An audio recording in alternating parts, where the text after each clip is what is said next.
Hello, we are back. We're going to have our final segment for this evening, Career Talks. And we have the wonderful Nicole Doswell, who is a model advocate. I'm so glad about that. And founder of Models of Color Matter. Nicole, thank you for being a part of this. Thank you for the workshop that you just held on avoiding the pitfalls of modeling. One of the things when Nicole and I first spoke, I felt her passion. And, I had heard some things, I had heard some things that were very concerning with models. And she just started talking to me and sharing with me. I thought, oh my gosh. And so she was willing, she really volunteered to she's really an advocate. Some people can say they're advocate, but she was putting herself out there so that she can share this information that's just truly in her heart. So Nicole, thank you so very, very much. One of the things that I put in the description was that a model agent, because we're going to talk about, because you wear different hats too, but we're going to talk about modeling agent, being a modeling agent in this career talk. And I described it as being a protector. What did I say? See, I'm half asleep. I described it as being a representative and a protector.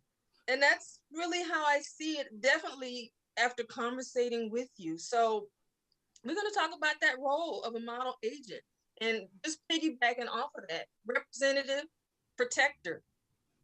Would you say that's accurate? I would say that that should be accurate. For me, it was. For me, it was accurate. I definitely took on kind of a mama bear mode when it came to my models. When you are a modeling agent, you are responsible for the safety and protection, both financially and physically, of your models. So there have been times where I'm on set. This is the first time we're working with a photographer, I will pop up on a set to see how things are going. Um, it's very important when a model is looking for an agent that they do feel comfortable with them. I will also say that in this industry, there are a lot of male agents. I was probably one of the few in my market, female agents. I worked in the children's division. I worked in New Faces.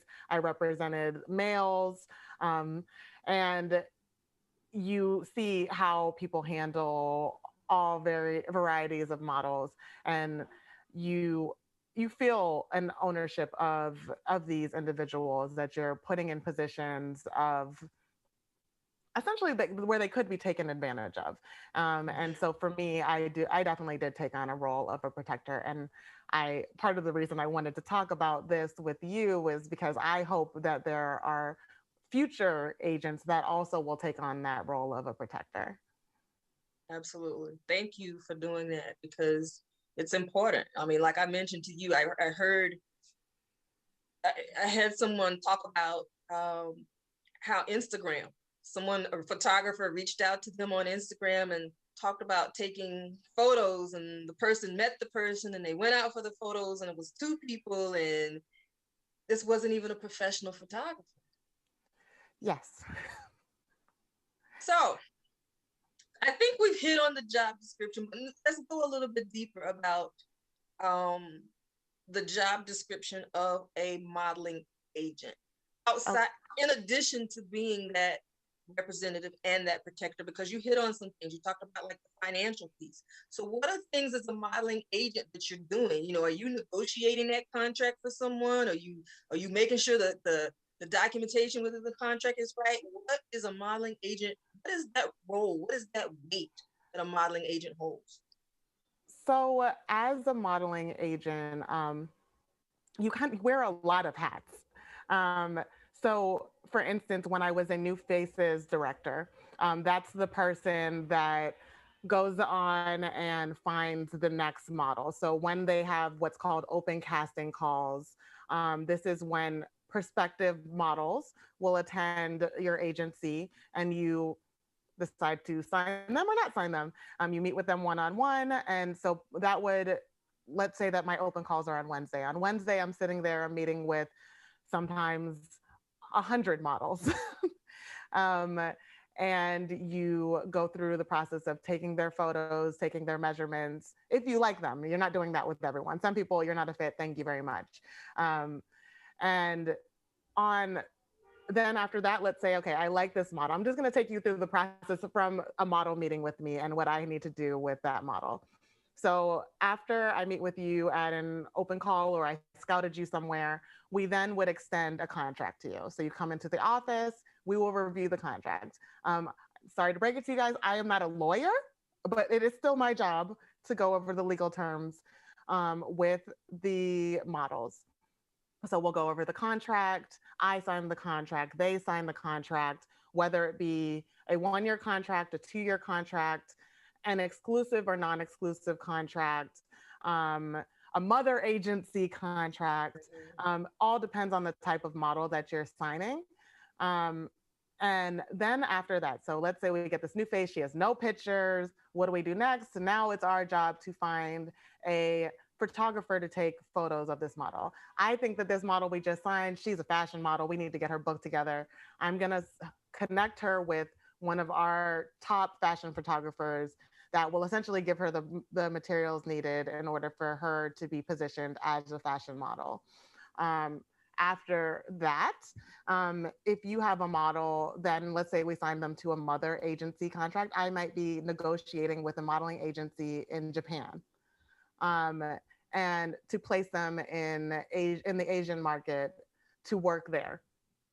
I then also need to negotiate that contract and the fees that go into there. In the meantime, they also are going to be booked here in the US. And so we're communicating with different brands, different photographers about rates and negotiating what a standard photo shoot rate is, organizing all of the models' availability, making sure they arrive there on time. I've had a model call me before and tell me that all four of his tires were blown. Um, and you need to find a replacement model because somebody's paying big dollars to shoot that model that day.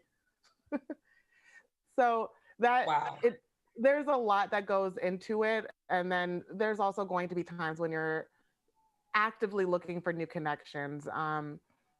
And there's a part of your job that's also outside of doing all of that stuff. You are also still going to have to network. And that's going to be an always. That's how you find new clients. That's how you become friendly with the best photographers. And it's a lot of that. And also, it kind of, my first job out of college, which I went to Clark Atlanta, which I know we have some viewers from Clark Atlanta University. Yes. My first job was at a modeling agency. And one of my colleagues actually also graduated from Clark Atlanta.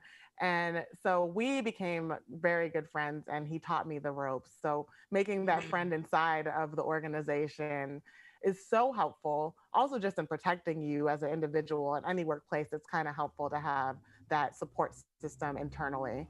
Um, in the fashion industry, as a woman, you get tried sometimes, and I myself have had photographers come to me. I am not a model. Okay, and they've come at me in ways that were disrespectful, asking if they can take me out on a date. I had a photographer come into my office and say if I didn't go out with him, that he was going to come back naked.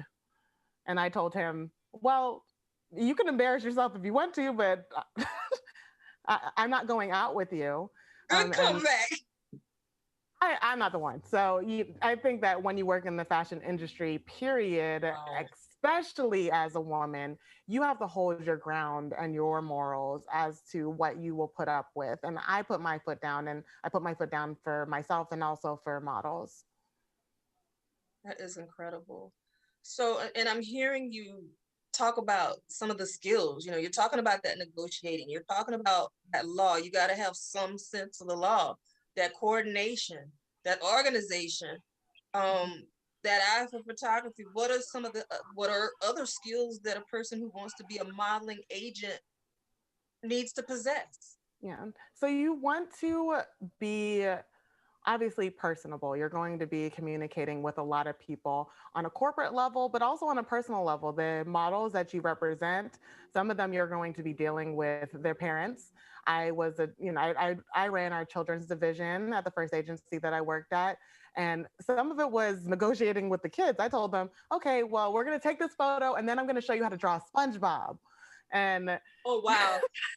I mean, you use what you can in order to get what you need. And so, and I mean that in the most PG of meetings, but I like drawing, so I would use that to connect with the children models, and I say, okay, I'll draw you something, I'll draw you, I'll draw me, Right.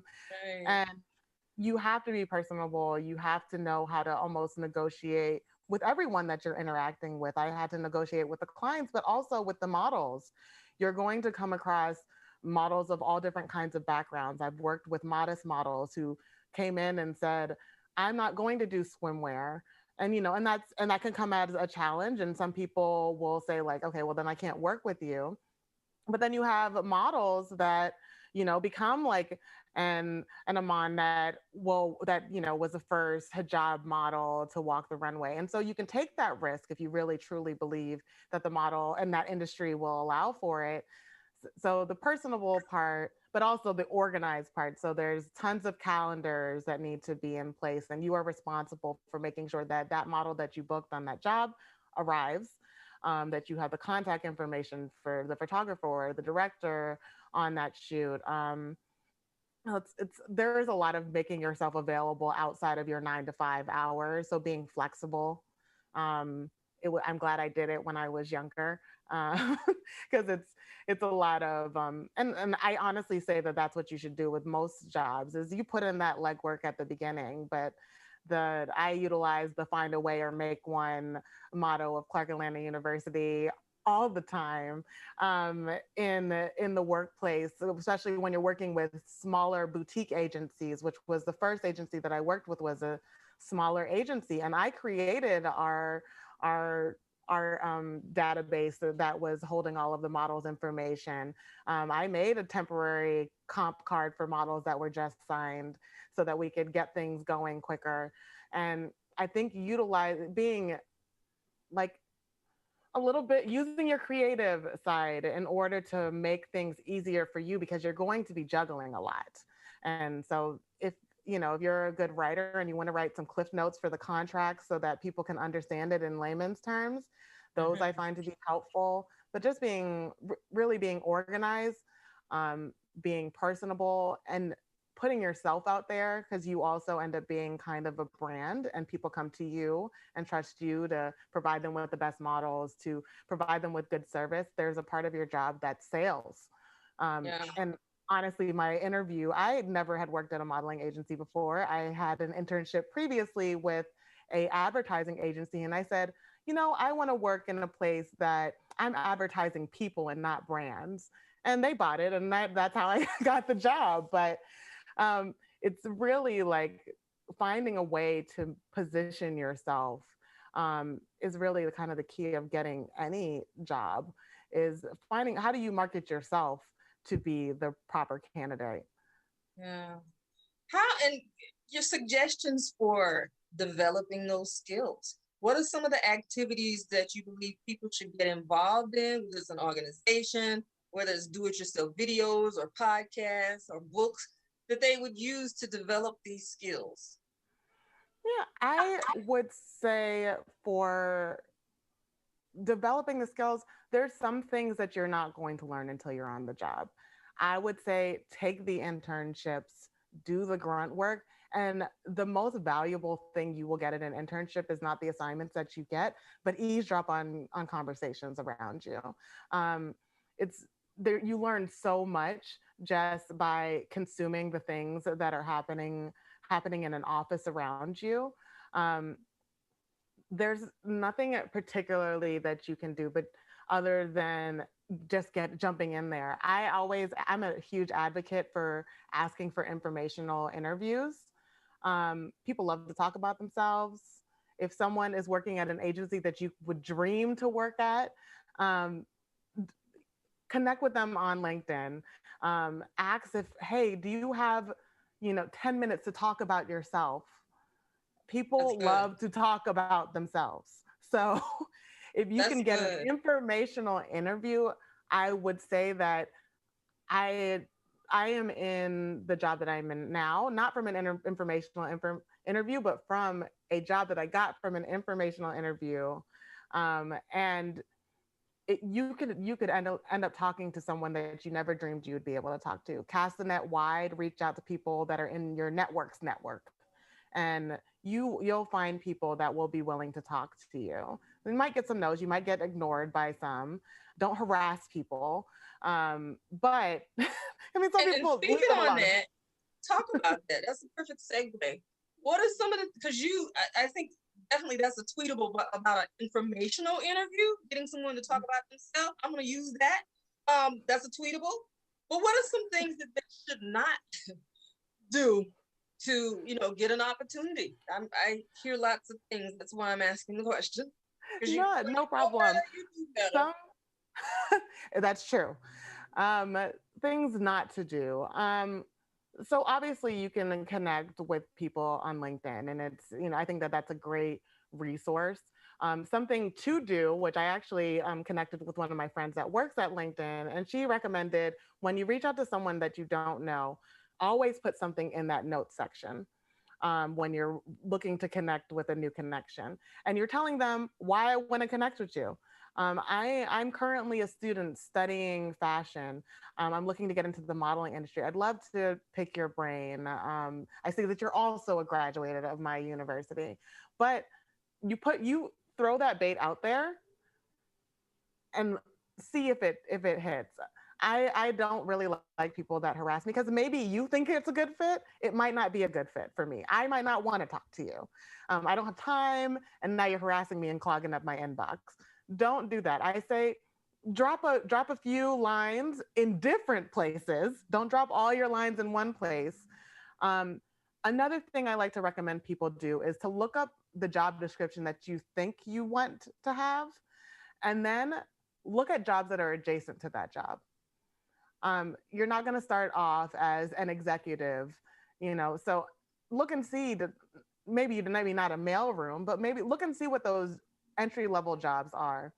Look and see who the people that you want to be are working with, because Mm, you might actually find out that the real thing that you want to do is actually not even what you thought you did. And that actually happened to me. I jumped into being a modeling agent knowing that I wanted to be in fashion. And it really was, it really wasn't what I wanted to do. While being a modeling agent, you are part of the fashion industry. You're not necessarily at the runway shows. You're not necessarily rubbing elbows with the editors. I'm booking the models that get to be in the fashion industry on that side. But there's parts of it that aren't really that glamorous, and there's the accounting part of it. So look and see what the full description is of what you're trying to do, and see mhm, if maybe you're wanting to actually be on another side of it. And get internships in all of those areas. I mhm, find that people try to like put themselves in a box. I always wanted to be a designer. I always wanted to be an editor.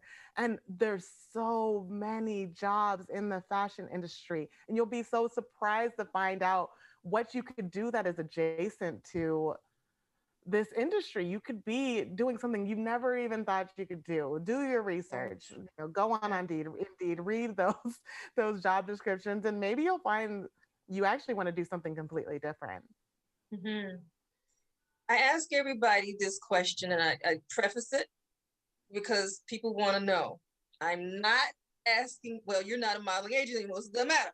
So I'm not going to ask you what you made as a modeling agent, but starting out, progression wise, roof, not the roof, but the Mars now, not the moon. Mars is the limit. What can they realistically think about income wise? So, depending on the agency, this is obviously going to vary. So, I did some research myself, and the span was between 15K, which is it's not okay, guys. Okay, don't do that. 15K to over 100K. was what I saw. And this is because certain agencies do base pay. And then once you hit a certain amount of bookings, you get commission on top of that. So depending on your network and how much you overwork yourself, I will say it's overworking because in order for you to really make, you could actually make a decent amount of money being a modeling agent. Will you sleep? I don't know. But I never made it to the point where I made, to me, what would be a decent amount. I started off my career in Atlanta at a modeling agency, so my cost of living was lower, and I wanted to try out that industry. And I met a lot of great contacts, some of who I still can tap on that shoot Regina Hall, and have done the Emmys, and because of the job that I had, and I don't regret it at all. This is, I think, at the beginning of your career, you can get an internship at a modeling agency and see how they operate. The income is going to be, it's going to be varied, and there's also there's side hustles that you can have being a modeling Yeah. agent, and so I can kind of share those, and that's where you can also make some additional money. There's Yeah. people that will pay you to scout, like to come to their, they don't, I don't want to call it a pageant, um, similar to a pageant kind of, that like to do scouting, to judge modeling competitions. There are also scouting opportunities where, let's say that before maybe you start doing, over you're a modeling agent, maybe you notice that you see a lot of models that could maybe be signed. You could potentially do a agreement with a modeling agency to scout models and get a commission from their first year of bookings. See, that's where I got to go stop. Forgive me. You said commission. Mhm. You're paid as a modeling agent commission for booking models. Yes. I didn't know that. Yes, and I think it's something that when people review contracts that they're very scared about, but that is completely standard. I am actually less, if you sign with a modeling agency, I would be less scared than when you sign with a model management firm, because managements don't have the same caps that agencies do. I believe the cap for commission is 20% for most modeling agencies. Management, they kind of can pick their own commission base or how they work. Mm. Um, but I will say that that usually the standard is around 15 to 20%, if I recall correctly. And you don't know, when I say this, I'm not saying the modeling agent, me, I do not get 20 to 15% of your paycheck. That goes to the house. But still, this is a conversation for another day, so I'm gonna leave that alone. We'll come back to that at another time. Well, we're not doing this for free. It is a service that's being provided, and you spend a lot of hours trying to get models booked. Yeah.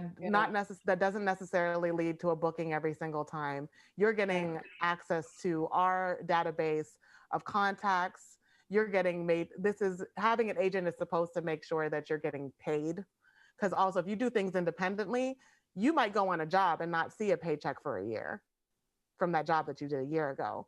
But if you have an agency, at least you can call your agency and say, hey, where's that check? Can we follow up on that? And you don't have to be the one harassing a client. That's also Okay. part of the job, is also chasing down checks. If you, Okay. not That for me, makes not for sense. the agent, but that's part of an Right. agency's job, Wow. is chasing down the checks.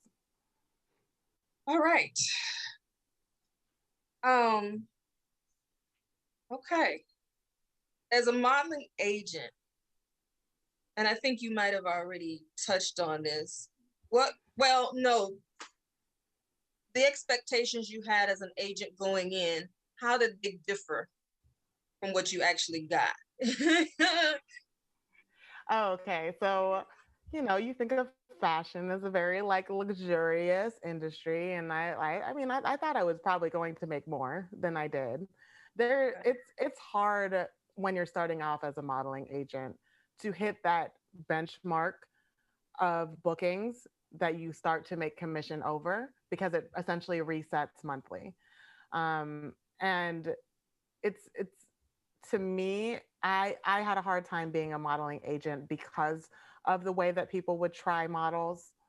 Um, and in the sense that I was having to essentially yell at photographers. I was having to tell girls that were maybe 13 that maybe they needed to lose weight. Um, it was upsetting for me. And that was something that I did not anticipate when I was going into the modeling industry. There are people, and I don't want to say that there's people that like shouldn't be models, but there are people that come into your door and they're hoping that you're going to give them the real deal. And you do have, and then you have to be honest with them that there are categories in which models fall into, and there are height requirements for certain types of models, and there are size requirements. If you're going to be plus size, you need, sometimes you're telling a model that they need to gain weight in order to be in the plus size category. Sometimes you're telling someone, I've had to tell, I try to do it in a way that is healthy, but I know that there's Oh, she'll come back in a second.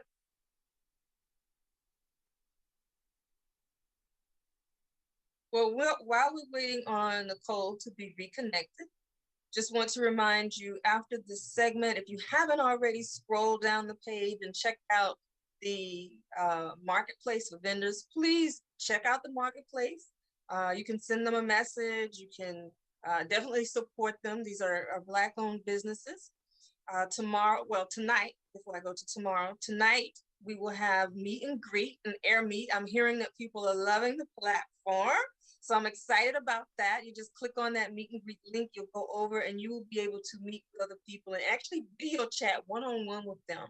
It's a speed networking setup, and my hair is, sorry. It's a speed networking setup. So you'll have about 3 minutes. I believe I have it set on 3 minutes to talk with each person. I need a brush. And you get to meet somebody new. Meet some of the attendees from the event today. I'm going to come in. I want to hear your feedback. At the same time, we want to prepare for tomorrow. See if I can get this hair down. Maybe not, maybe not. We want to prepare for tomorrow. Ruth Carter is going to be on stage at 10 a.m.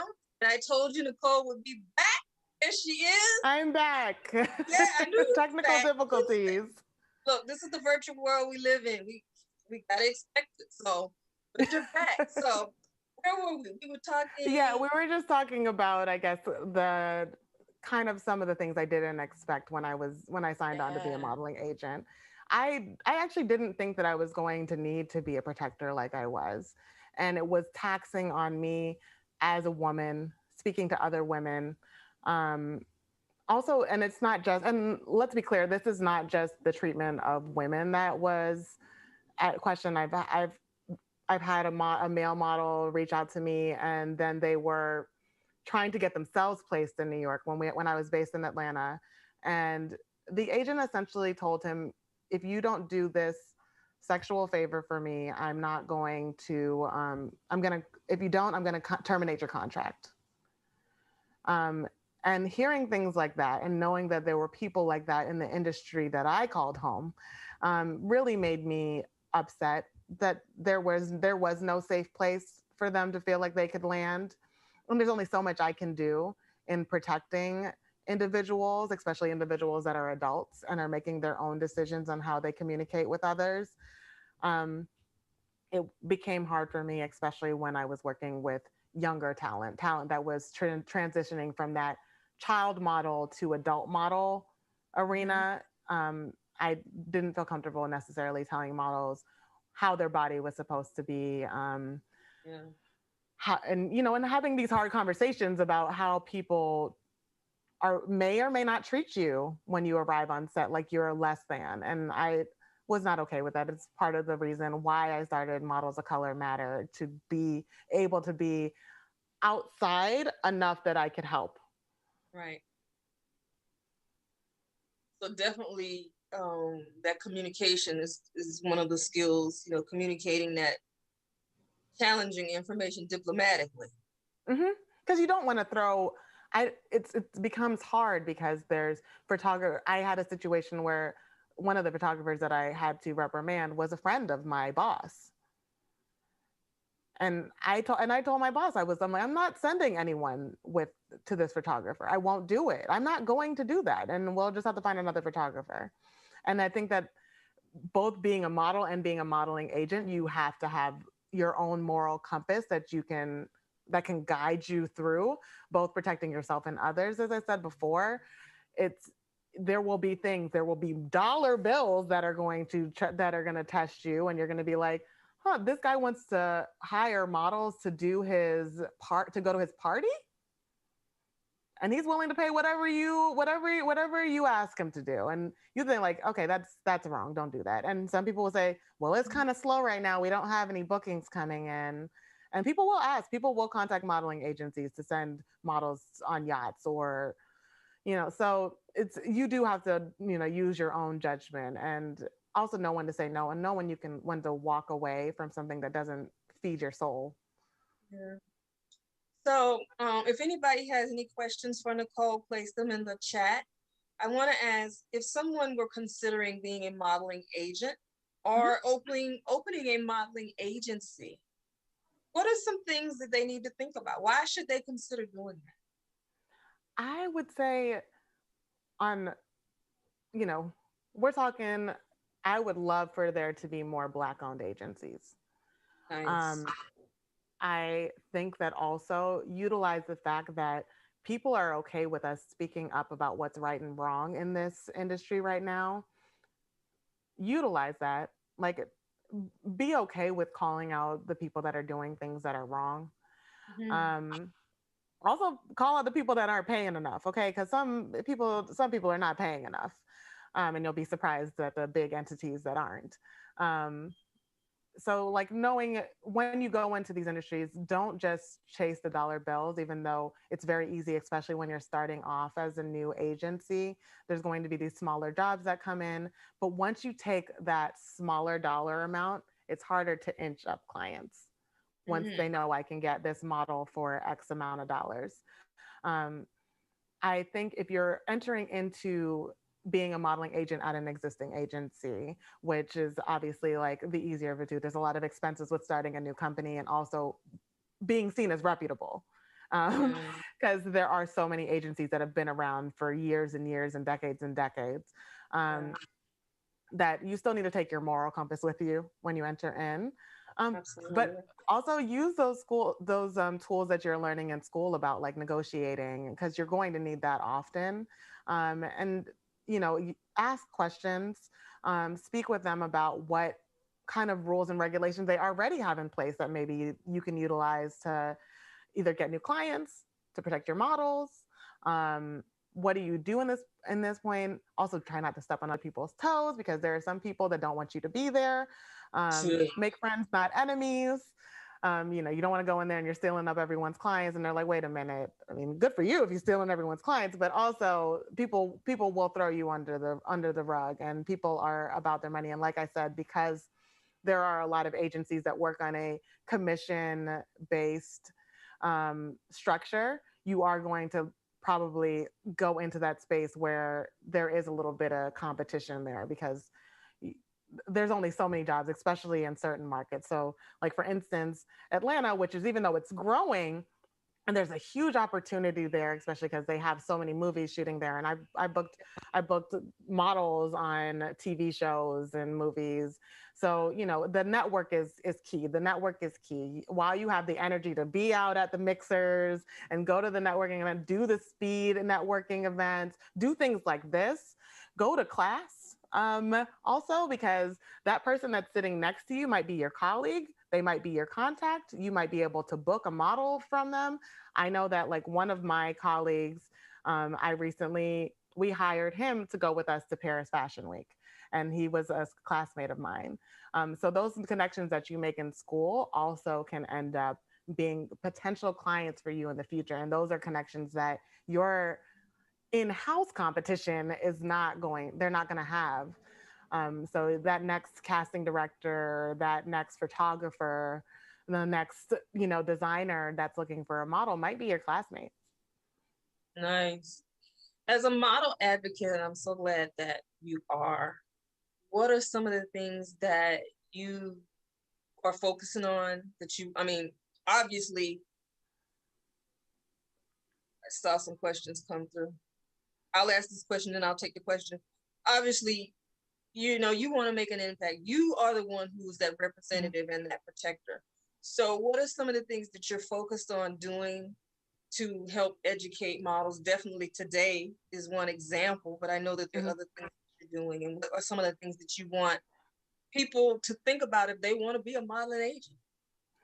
Yeah. So one of the things, and like I said earlier, I really like pray that we have more compassionate agents and also more agents that look like you and me, honestly. Like, who is going to call a client and say, hey, does a makeup artist know their makeup color and how to do textured hair?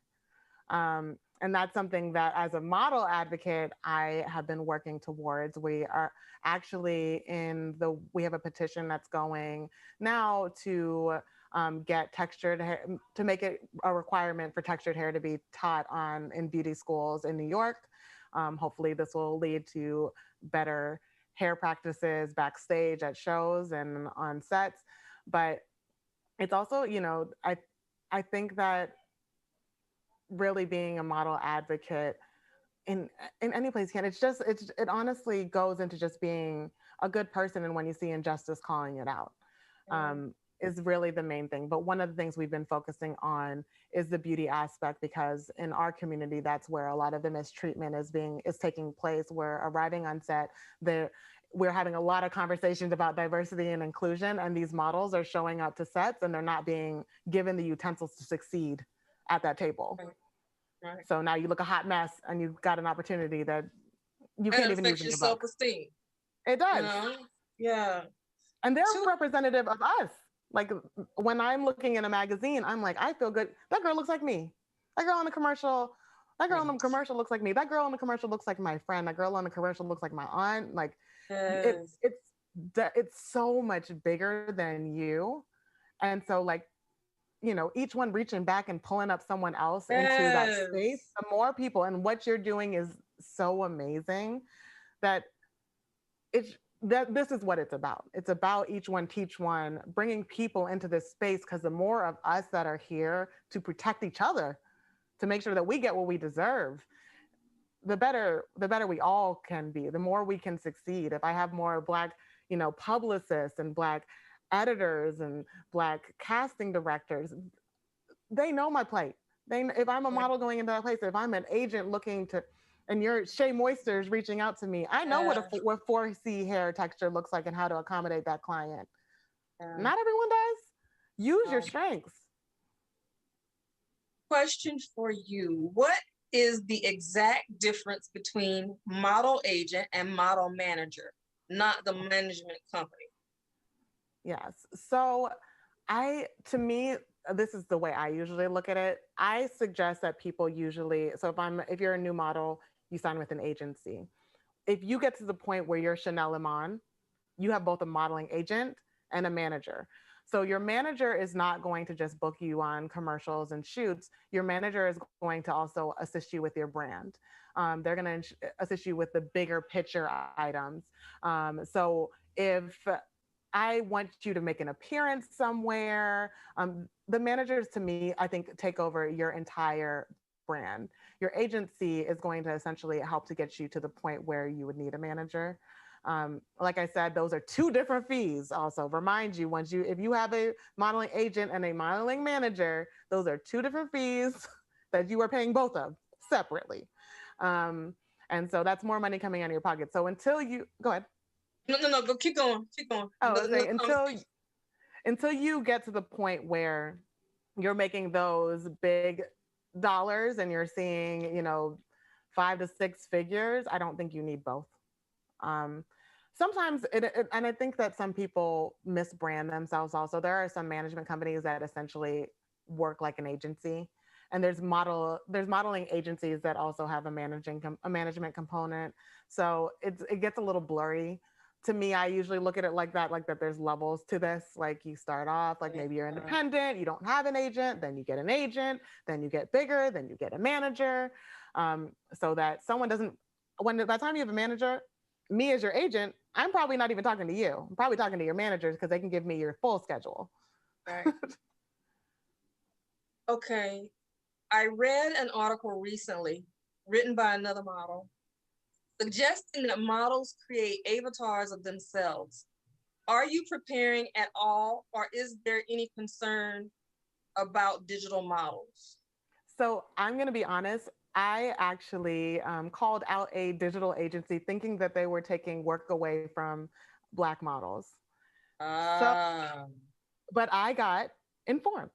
Okay. And so this modeling, I forgot what they're called in digital, they actually make sure that they are utilizing, at this point, the avatars are actually behind the scenes, still real people. So who am I to take a check out of someone's hand? If I get to work as an avatar, then I get to hmm, work as an avatar. And one of the models that I actually interviewed on Models of Color Matter, she actually was what they call a muse. So it's very weird. It's the same technology that they use for video games, but the model is getting compensated.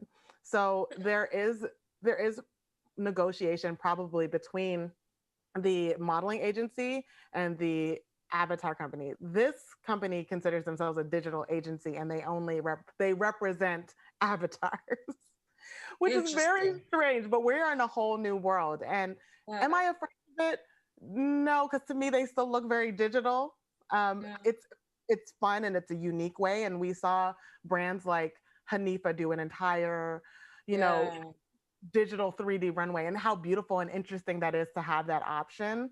I still Yeah. don't think that obviously Noxzema is not going to hire an avatar to do their face campaign. Like that's not real. We still need pores. We still need humans. Yeah. Yeah. And I mean, honestly, even in the photo world, a lot of magazines have started going to this point where they are having to put this disclaimer of if something is edited. And so I think that Ah. people are getting to the point where they're actually wanting to see humans again, which is very exciting. Okay. And one last question.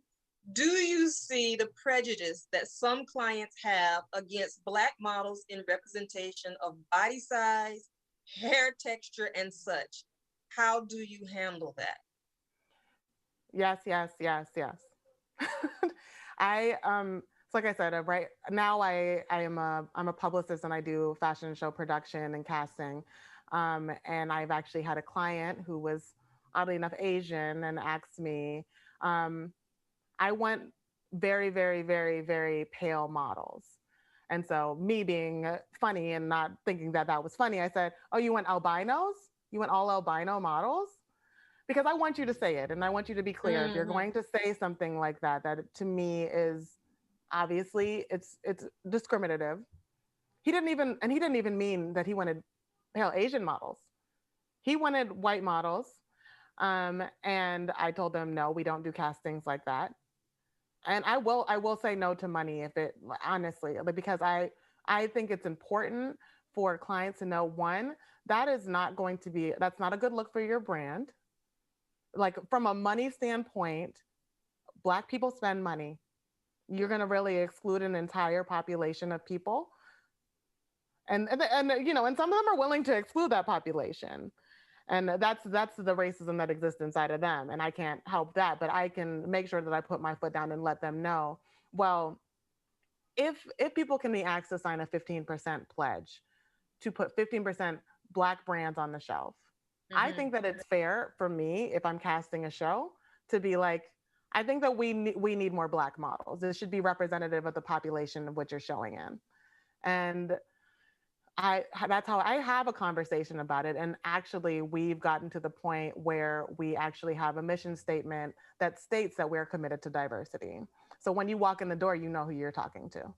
And I think that that is something that's going to become more and more prevalent, and people will have to make a stand and a commitment to booking models of all different hair textures, because diversity does not end at just being, I need a Black model, I need an Asian model, and I need a white model. It includes hair texture diversity, it Mm-hmm. includes diversity in complexion and background and thoughts. I think we're getting to a point, because, especially because of social media, that we're also looking at people as people again. Like we want to know your brand. And that's another thing that's happening in the industry, is that people are starting to look at people's social media following. I was an agent before people were looking at people's Instagram following, and we were posting pretty pictures on Instagram. But it is a deal breaker sometimes. People are looking at people's following, and agents that used to just represent models are now looking to also book these influencers as models. People are getting more bang for their buck by using influencers. Okay. Um, Sorry, I meant that I myself want to be both a model, agent, and manager. I am independent. Will be just starting out. Can I be both positions, model, agent, and manager? There are people that, I mean, are you just talking about for yourself? If you're talking about for yourself, Yes. there are Well, models that this part, I'm gonna read it. I meant that I myself want to be both a model, agent, and manager. I am independent. Will be just starting out. Can I be both? So can this person starting out as an independent be a model agent and a model manager? I think it blurs the lines a lot. I think that people try to be both. Um, there you if the way that you kind of do it, if let's say you're trying to start an agency, essentially you essentially need to have those as two separate entities. So you're not going to, this is our management division, this is our agency division, and those are two different contracts. And I think that that's the way you kind of have to handle it, as if you started two parallel businesses at the same time. I This is would go ahead and just like, essentially, when you're going to apply to make this a business, apply for, you know, blank modeling agency, blank model management. And you can have both. And I would create two different logos, leave them as two different entities, because I think that they both have different legal regulations on like how much you can charge as far as commissions. And I'm not sure of the other things, so I've never worked as a manager, but as far as I understand, that there's different regulations around how agencies are governed and management um, companies are governed. got it. Nicole, this has been wonderful. Thank you for everything you have done today, for the workshop on helping everybody avoid those pitfalls so that they are protected. Understanding really, you've really done a dual role. You've helped them understand as a model what they should look out for, but then as a model agent, that responsibility of being that representation and that protector, and that is so important. 2 minutes, final thoughts. What food for thought do you have for someone who's considering, maybe this individual, being a model agent? What do they need to think about? Why should they do it? Why should they, yeah, why should they do it? Yeah, I think if you want to be a model agent, the reason you should do it is because you want to help other people succeed.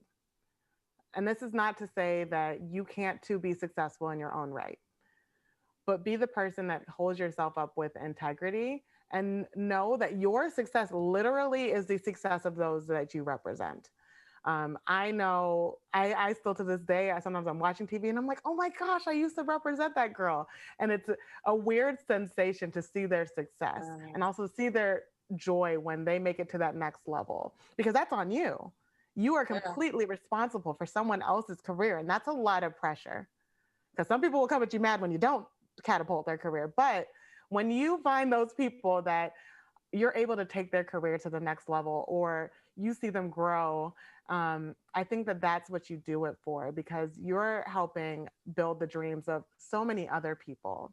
And for me, I like being a champion for change and having a hand in what the representation is going to look like in this next stage of, we're in a time where, people are pushing for diversity and inclusion. We're hearing it all the time. It's buzzy words that everyone is using.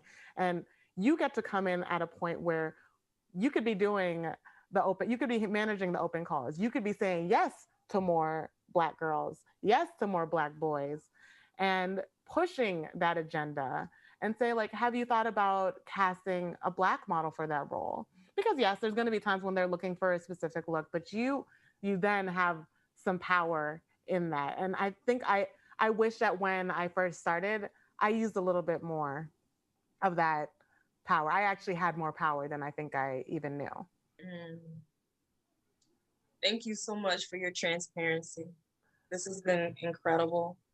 So everyone, I just want to say, give Nicole applause. Um, Make sure you visit the marketplace at 8. I will start up the networking area, so you can jump between the two. You just click the event agenda. You can scroll down and visit the main hall for vendors. If you haven't already, please make sure you visit the vendors. Oh, can't talk. Get some water. Fading out, fading out. But you can also click that link on the event schedule, and I'm gonna, in like 5 minutes, I'm gonna start up that networking session so you can come on in. I'm hearing good things about this platform that people like with the little. It actually I has. like Nicole it. can talk about it. It has little miniature little electronic tables where you It's can so network and speak. nice. Okay, It's so nice. I love it. Okay, well this is good. I always want to hear the what could have been better and what can be good. So I'm hearing good things about this. So we are going to start that up. You can come in, you can meet with everyone. We will do it tonight. We will do it tomorrow night. I want to hear from you in regards to your takeaways from today. What has stood out to you most of all today? Things you want to see. So, well, 4 minutes now. Join us in 4 minutes, but please visit the marketplace. So we will see you. And anybody that is coming tomorrow, which I hope that you are, Ruth Carter will be on stage 10 a.m. and our marketplace opens at 9 a.m. So I think there's one or two more vendors that will be added tomorrow as well. So want to log in early. So we will talk to y'all soon. Thank you. Thank you, All Nicole. right. Thank you.